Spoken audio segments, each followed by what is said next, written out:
Violence and abuse. What can I do? Information for disabled or deaf women from Vision Sense. Hello. This information is for disabled or deaf women or women who have an impairment or long-term health condition.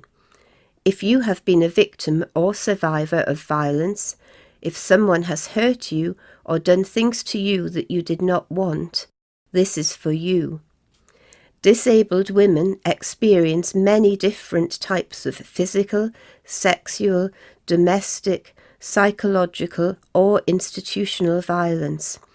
Degrading or frightening things said about you or your impairment, financial control or abuse, removing equipment or neglect. You are not alone.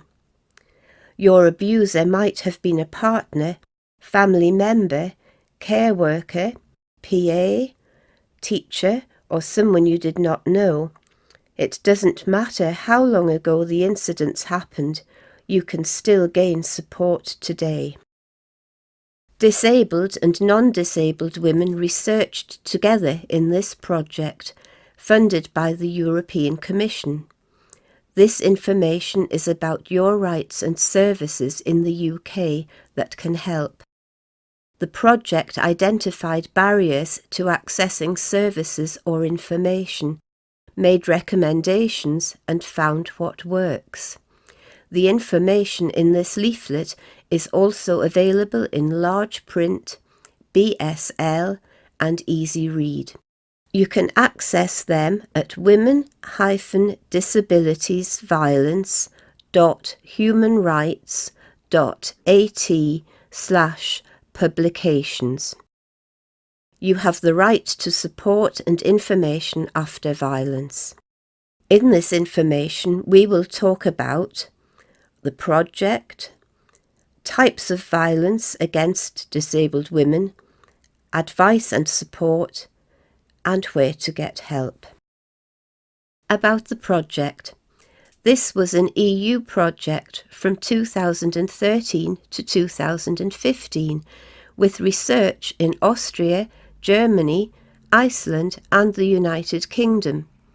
The project was funded by Daphne 3 and was called Access to Specialised Victim Support Services for Women with Disabilities Who Have Experienced Violence. Universities, disabled or deaf women, service providers, including shelters or refuges, counselling services and victim services, victims and survivors all worked together. The project had 3 elements. 1. Assessing the legal and policy framework. 2. Surveying disabled or deaf women, focus group discussions and in-depth interviews, and service providers, online survey and interviews with staff members. 3. Developing good practice examples and recommendations. What did the research find out? Disabled women have experienced violence 2 to 3 times more often than women in the average population. But disabled women also experience severe barriers in accessing support, information and services after violence.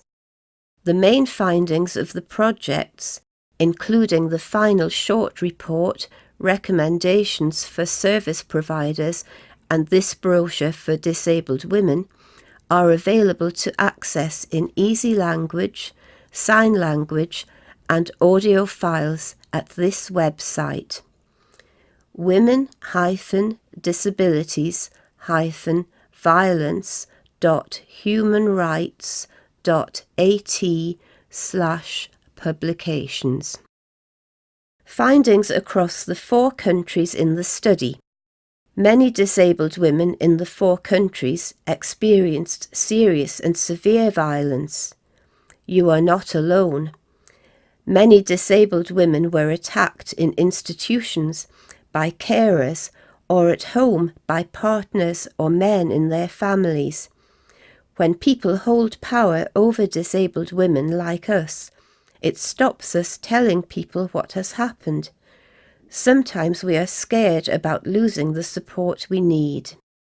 Many disabled women have been deliberately threatened or isolated by the person who was violent. Many perpetrators of violence take away our mobility or communication aids, or give too much medication to stop us from telling people about what has happened or escaping. This is against your human rights. Many disabled women experienced sexual violence in childhood, but only recognize it later, so support is there when you need it, even if it is many years afterwards. There is a pressing need for disabled women to have safe spaces where women can get practical, social and emotional assistance from a person we trust. Several women told us about the moment when they felt for the very first time that they were being taken seriously. It was very positive when someone believed them, but many services do not have the money or knowledge to remove barriers or create accessible information, so more funding is needed. Disabled women who are victims or survivors can have an important role to play in tackling violence and making society, including schools, workplaces, families, and public places, safer for other women. All disabled or deaf women who were interviewed aimed to live in an inclusive society in which being disabled or being a woman were not barriers to access, safety or life chances anymore. In order to achieve that aim, it is the task and the duty of policymakers and service providers to fulfil all rights of disabled women. Together, we can guarantee a violence-free life for disabled women in the future. Understanding types of violence against disabled women. Violence happens to disabled women in childhood, adolescence and adulthood, including psychological, emotional, physical, sexual or domestic violence and institutional abuse. One woman said, "There is no place where violence could not take place." Men use threats, control, isolation, or financial coercion to control the women they abuse. Sexual harassment, forced marriage, and rape were also reported. Violence and abuse against disabled women is often more complex, especially as disabled women can be dependent on individuals, institutions and services for the support they need. This highly increases the risk of being violated and being kept from seeking support.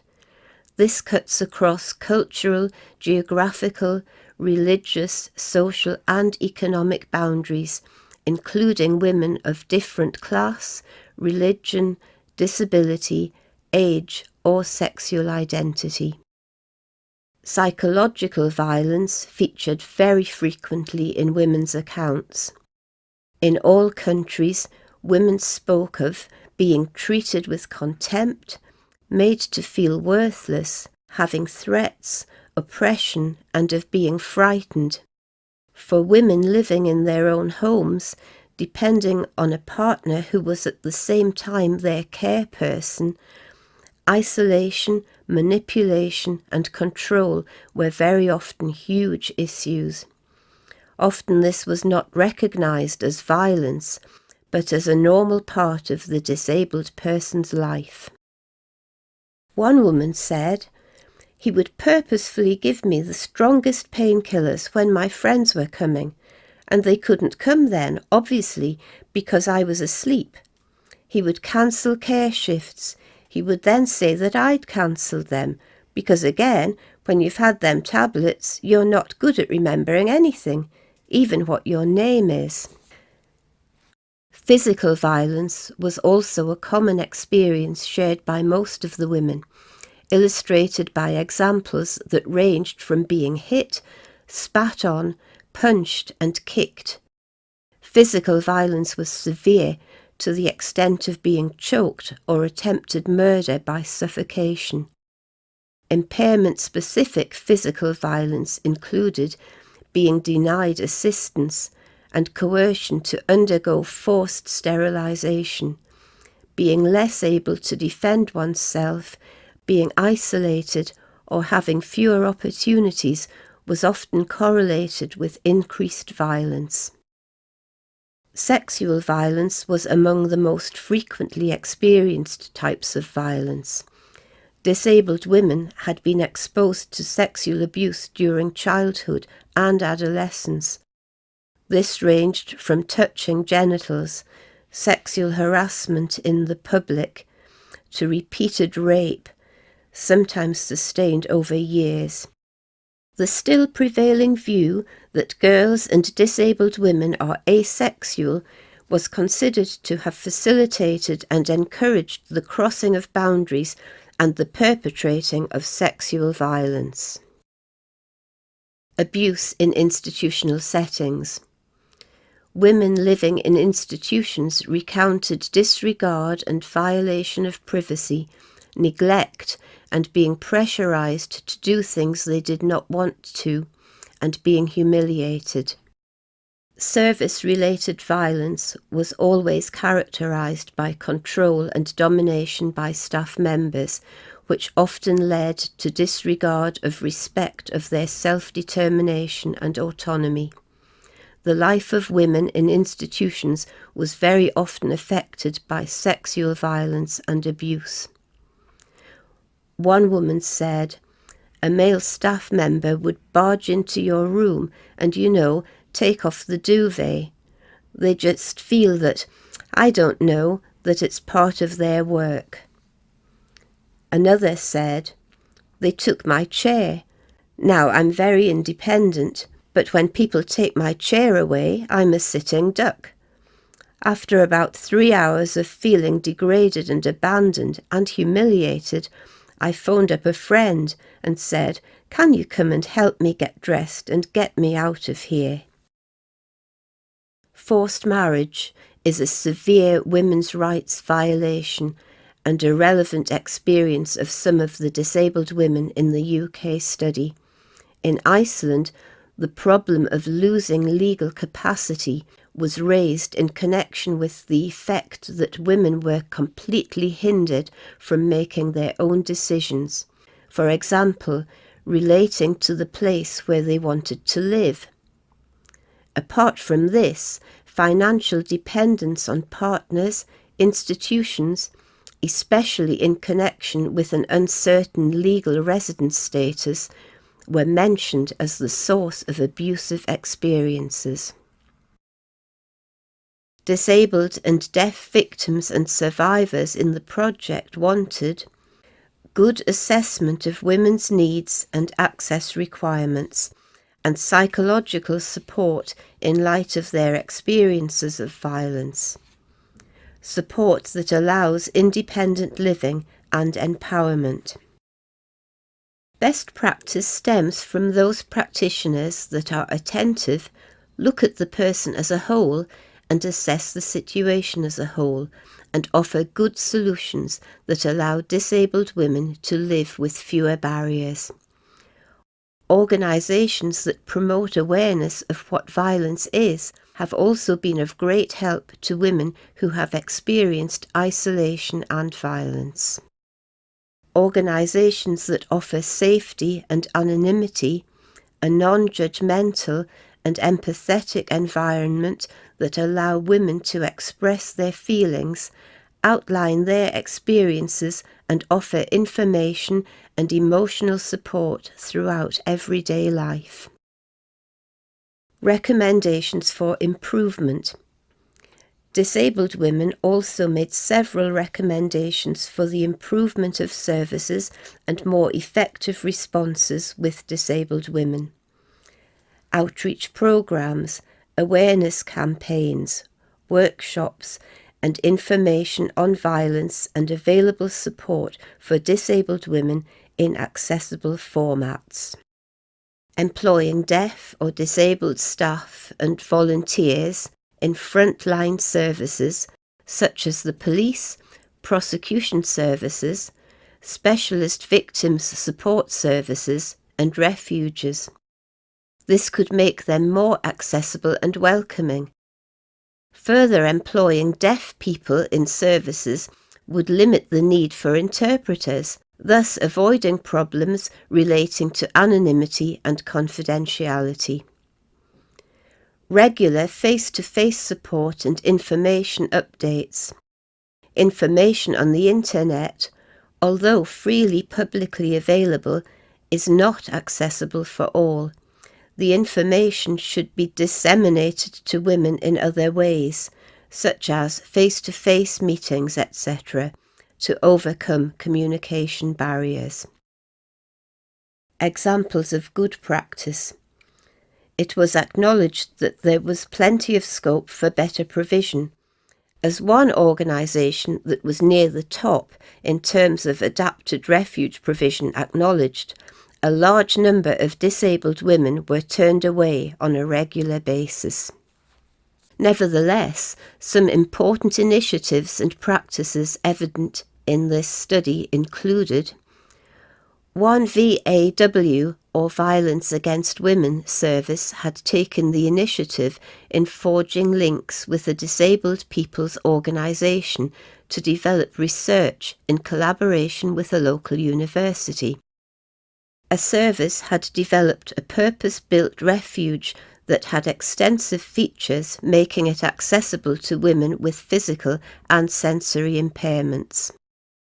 A VAW service had collaborated extensively with a disabled persons organisation to develop easy-read materials publicising its services and how they might help.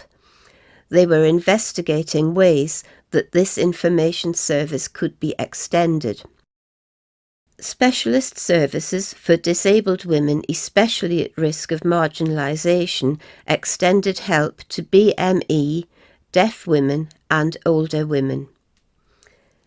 A few agencies extended support to disabled women to understand experiences of abuse and to make use of VAW services, so operated between the situation of disabled women trapped in violent relationships and VAW services. One service was proactive in assisting women with learning difficulties who were at risk of repeatedly being targeted by perpetrators. Where you can get help. For victims or survivors of violence and abuse. Free phone 24-hour National Domestic Violence Helpline 0808 2000 247. The helpline offers type talk and will not show up on your BT bill. You can email them and they will answer within 3 working days. helpline@womensaid.org.uk. Women's Aid Federation Northern Ireland 24-hour National Domestic Violence Helpline 0808 802 1414. Deaf Hope, Deaf Women's Refuge. Text 07970 350 366. Voice or Minicom 020 8772 3241. Fax 020 8772 3242. Email deafhope@signhealth.org.uk. Shakti Women's Aid Edinburgh. Email info@shaktiedinburgh.co.uk.